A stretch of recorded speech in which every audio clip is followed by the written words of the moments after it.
თუ შეგიძლია კიდევ უფრო განახლებული ინფორმაციის მოწოდება გიორგისთან დაკავშირებით, საკმაოდ რთულად აღწერეთ თქვენ მისი მდგომარეობა, მათ შორის ის რაც მოხდა რამდენიმე დღის წინ, რა ინფორმაციის მოწოდება შეგიძლია და ხომ არ არის რაიმე სიახლე აი ამ პერიოდში, აი ამ ინფორმაციის გავრცელების შემდეგ მის გადაყვანასთან დაკავშირებით? მოგესალმებით ანა. არა, ახალი ინფორმაცია ამ მომენტისთვის არ გვაქვს. დღეს იყო ადვოკატი შესული გიორგის მოსანახულებლად.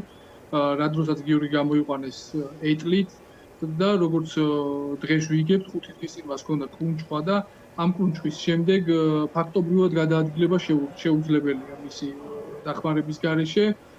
იქ პენიტენციური ექიმები ვარაუდი იყო, რომ კრუნჩხვის დროს სავარაუდოდ შეიძლება მოხდა ტვინში რაიმეს დაზიანება, ასევე ფიქრობენ, რომ ხომ არ არის მენინგიტი ან ენცეფალიტი, თუ სწორად მახსოვს ეს ტერმინი.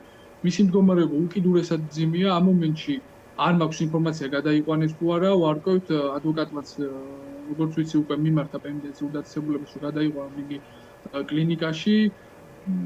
სხვა მომენტში არ მაქვს მეტი სიახლე. ერთი ის ვიცი კიდევ რომ აქვს ხელებზე სილურჯეები ხელის თითებზე და გადაადგილება ფაქტობრივად შეუძლებელია თავის დრო გადაადგილება. ირაკლი, მას შეუძლია საუბარი ამ მომენტისთვის, იმიტომ რომ თქვენი აღწერიდან გამომდინარე არ არის რეალურად მარტივად საქმე ასე გამოდის, ცხადია ამ ყველაფერს დასჭირდება კვლევა მასთან დაკავშირებით, ხო კონკრეტული.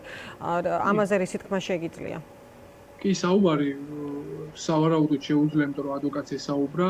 კიდე ასევე ადვოკატს უთხრა, რომ იყვნენ შემოსულები სახალხო დამცველის აპარატიდან სანახავად და სახალხო დამცველის აპარატმაც როგორც ვიცით იქ ურჩიეს და თქვეს რომ დაუყოვნებლივ უნდა გადაიყვანათ საავადმყოფოში.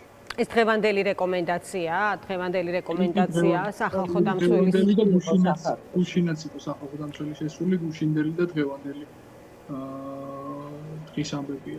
კი, ირაკლი, მესმის ქალბატონი ეკას ხმა თუ არის ხო თქვენთან ერთად, როგორც ვიცი, მოდი მასაც მივცეთ შესაძლებლობა. ქალბატონი ეკა, მოგესალმებით. მადლობა თქვენი დროისთვის. გითხარით რა არის